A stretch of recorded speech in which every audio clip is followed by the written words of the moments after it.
ಕಾಂಗ್ರೆಸ್ ಮತ್ತು ಬಿಜೆಪಿ ನಡುವೆ ದರ ಏರಿಕೆ ಸಮರ ತಾರಕಕ್ಕೇರಿದೆ. ಬಿಜೆಪಿ ಜನಾಕ್ರೋಶ ಯಾತ್ರೆ ಮಾಡ್ತಾ ಇದ್ರೆ ಗ್ಯಾಸ್ ಸಿಲಿಂಡರ್ ದರ ಏರಿಕೆ ಮಾಡಿದ್ರ ವಿರುದ್ಧ ಕಾಂಗ್ರೆಸ್ ನಾಯಕರು ಪ್ರತಿಭಟನೆ ನಡೆಸಿದ್ರು. ಅದರಲ್ಲೂ ಡಿಸಿಎಂ ಡಿಕೆ ಆಡಿದ ಮಾತು ಬಿಜೆಪಿಗರನ್ನ ಕೆರಳಿಸಿದೆ.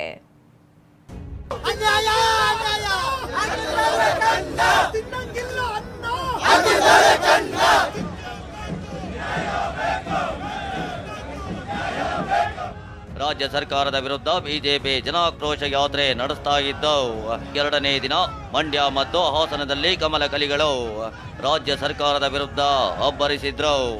ಇದೇ ಹೊತ್ತಲ್ಲಿ ಸಿಲಿಂಡರ್ ಬೆಲೆ ಏರಿಸಿರೋದು ಕಾಂಗ್ರೆಸ್ಗೆ ಅಸ್ತ್ರವಾಗಿ ಸಿಕ್ಕಿತ್ತು.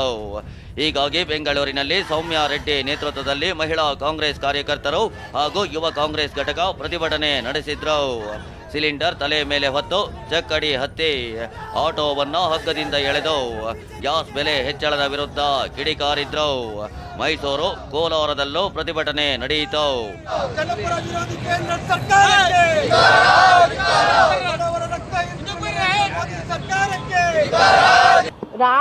ರಾತ್ರಿ 50 ರೂಪಾಯಿ, ಒಂದಲ್ಲ ಎರಡಲ್ಲ 50 ರೂಪಾಯಿ ಜಾಸ್ತಿ ಮಾಡಿದ್ದಾರೆ. ನಾವು ಪ್ರತಿಯೊಬ್ಬರು ಸಹ ಗ್ಯಾಸು ಯೂಸ್ ಮಾಡಲೇಬೇಕು. ಪೆಟ್ರೋಲು, ಡೀಸೆಲು ನಾವೆಲ್ಲರೂ ಯೂಸ್ ಮಾಡಬೇಕು. ರಾತ್ರಿ 2 ರೂಪಾಯಿ ಜಾಸ್ತಿ ಮಾಡಿದ್ದಾರೆ. ಈಗ ಸಾಮಾನ್ಯ ಜನರು ಎಲ್ಲಿ ಹೋಗ್ಬೇಕು? ದಳಪತಿಗಳ ಕೋಟೆ ಮಂಡ್ಯ, ಹಾಸನದಲ್ಲಿ ಬಿಜೆಪಿ ಜನಾಕ್ರೋಶ ಯಾತ್ರೆ. ಸಿಎಂ ತವರು ಜಿಲ್ಲೆ ಮೈಸೂರಿನಲ್ಲಿ ಬಿಜೆಪಿ ಜನಾಕ್ರೋಶ ಯಾತ್ರೆ ಮಾಡಿತ್ತು. ಎರಡನೇ ದಿನದ ಯಾತ್ರೆ ಮಂಡ್ಯ ಮತ್ತು ಹಾಸನದಲ್ಲಿ ನಡೆಯಿತು.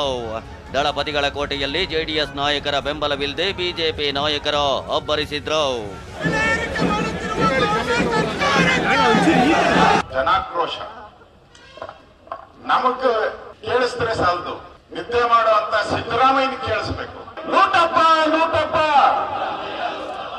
ಹಾಲಿನಲ್ಲಿ ಲೂಟಪ್ಪ, ಕರೆಂಟಿನಲ್ಲಿ ಲೂಟಪ್ಪ, ಸ್ಟಾಂಪ್ ಡ್ಯೂಟಿಯಲ್ಲಿ ಲೂಟಪ್ಪ, ಡೀಸೆಲ್ನಲ್ಲಿ ಲೂಟಪ್ಪ, ಡೀಸೆಲ್ನಲ್ಲಿ ಲೂಟಪ್ಪ. ರಾಜ್ಯ ಬಿಜೆಪಿಗೆ ಮೋದಿ ಕಪಾಳ ಮೋಕ್ಷ ಎಂದ ಸಿಎಂ ವಿಜಯೇಂದ್ರ ಕಿಡಿ. ಸಿಲಿಂಡರ್ ದರ ಏರಿಸಿ ರಾಜ್ಯ ಬಿಜೆಪಿಗರಿಗೆ ಮುಟ್ಟಿ ನೋಡಿಕೊಳ್ಳೋ ರೀತಿ ಕಪಾಳ ಮೋಕ್ಷ ಮಾಡಿದ್ದಾರೆ ಅಂತ ಸಿಎಂ ಟ್ವೀಟ್ ಮಾಡಿದ್ರು. ಇದರ ವಿರುದ್ಧ ಕಿಡಿಕಾರಿದ ವಿಜಯೇಂದ್ರ, ಸಿದ್ದರಾಮಯ್ಯ ದುರಹಂಕಾರಿ, ರಾಜ್ಯದ ಜನ ನಿಮಗೆ ಕಪಾಳ ಮೋಕ್ಷ ಮಾಡ್ತಾರೆ ಅಂತ ಗುಡುಗಿದ್ರು. ಕೇಂದ್ರ ಸರ್ಕಾರಕ್ಕೆ ಕಪಾಳ ಮೋಕ್ಷ ಮಾಡಬೇಕು ಅಂತ ಹೇಳಿ ದುರಹಂಕಾರಿ ಮುಖ್ಯಮಂತ್ರಿ ಹೇಳಿಕೆಯನ್ನು ಕೊಟ್ಟಿದ್ದಾರೆ. ಇವತ್ತು ಸರ್ಕಾರ ಬಂದು 20 ತಿಂಗಳಾಗಿದೆ. 50 ಅಗತ್ಯ ವಸ್ತುಗಳ ಬೆಲೆ ಏರಿಕೆಯನ್ನು ಮಾಡಿರ್ತಕ್ಕಂಥ ಸಿದ್ದರಾಮಯ್ಯವರು ಕಪಾಳ ಮೋಕ್ಷ ಮಾಡಬೇಕು. ಜನಸಾಮಾನ್ಯರು ಬಳಕೆ ಮಾಡತಕ್ಕಂಥ ಅಗತ್ಯ ವಸ್ತುಗಳ ಬೆಲೆ ಏರಿಕೆಯನ್ನು ಮಾಡಿರ್ತಕ್ಕಂಥ ಸಿದ್ದರಾಮಯ್ಯವರಿಗೆ ಕಪಾಳ ಮೋಕ್ಷ ಮಾಡಬೇಕು ಅಂತ ಹೇಳಿದ್ರೆ ರಾಜ್ಯದ ಜನ ಚರ್ಚೆ ಮಾಡ್ತಾ ಇದ್ದಾರೆ.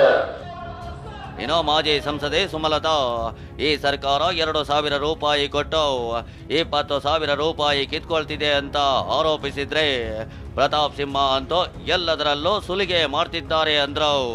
ಇಲ್ಲಿ ಏನ್ ನಡೀತಾ ಇದೆ?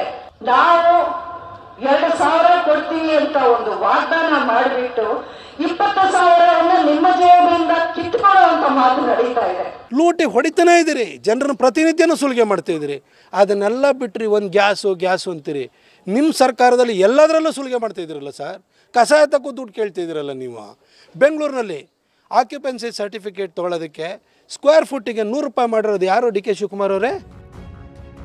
ಬಿಜೆಪಿಯವರು ಕೇಂದ್ರದ ವಿರುದ್ಧ ಪ್ರೊಟೆಸ್ಟ್ ಮಾಡಲಿ, ಡಿಕೆ ತಿರುಗೇಟು. ಬಿಜೆಪಿ ಜನಾಕ್ರೋಶ ಯಾತ್ರೆಗೆ ವ್ಯಂಗ್ಯವಾಡಿರುವ ಡಿಸಿಎಂ ಡಿಕೆ, ನೀವು ಪ್ರೊಟೆಸ್ಟ್ ಮಾಡಬೇಕಿರೋದು ನಮ್ಮ ವಿರುದ್ಧವಲ್ಲ, ಕೇಂದ್ರದ ವಿರುದ್ಧ ಮಾಡಬೇಕು ಅಂದ್ರು. ನಮಸ್ಕಾರ ಎಲ್ಲ ಬಿಜೆಪಿ ಸ್ನೇಹಿತಗಳಿಗೆ. ತಾವೆಲ್ಲ ಜನ ಆಕ್ರೋಶ ಯಾತ್ರೆ ಮಾಡ್ತಾ ಇದ್ದೀರಿ. ಇವತ್ತು ನಿಮಗೆ ಕೇಂದ್ರ ಬಿಜೆಪಿ ಸರ್ಕಾರ ಕಪಾಳ ಮೋಕ್ಷ ಮಾಡಿದೆ. ಈ ಜನ ಆಕ್ರೋಶ ಯಾತ್ರೆ ಕೇಂದ್ರ ಸರ್ಕಾರದ ಮೇಲೆ ತಾವು ಮಾಡಬೇಕು ಅಂತ ಹೇಳಿ ತಮ್ಮಲ್ಲಿ ನಾನು ನಮ್ರತೆಯಿಂದ ಮನವಿ ಮಾಡ್ಕೊಳ್ತಾ ಇದ್ದೀನಿ. ಈಗಾಗಲೇ ಪೆಟ್ರೋಲ್, ಡೀಸೆಲ್ ಬೆಲೆ, ಗ್ಯಾಸ್ ಬೆಲೆ ಎಲ್ಲ ಕೂಡ ಕೇಂದ್ರ ಸರ್ಕಾರ ಬೆಲೆ ಏರಿಕೆಯನ್ನು ಮಾಡಿರೋದು ತಮ್ಗಾಲೇ ತಿಳಿದಿದೆ. ತಾವು ತಮ್ಮ ಆಕ್ರೋಶವನ್ನ ನಿಮ್ಮ ಕೇಂದ್ರ ಸರ್ಕಾರದ ಮೇಲೆ ಮುಂದುವರಿಸಿ ಅಂತ ಹೇಳಿ ತಮ್ಮಲ್ಲಿ ನಾನು ನಮ್ರತೆಯಿಂದ ಮನವಿ ಮಾಡ್ತಾ ಇದ್ದೇನೆ. ಹೀಗೆ ಕಾಂಗ್ರೆಸ್ ಮತ್ತು ಬಿಜೆಪಿ ನಾಯಕರ ನಡುವೆ ದರ ಏರಿಕೆ ದಂಗಲ್ ಜೋರಾಗಿದೆ. Bureau report, TV9.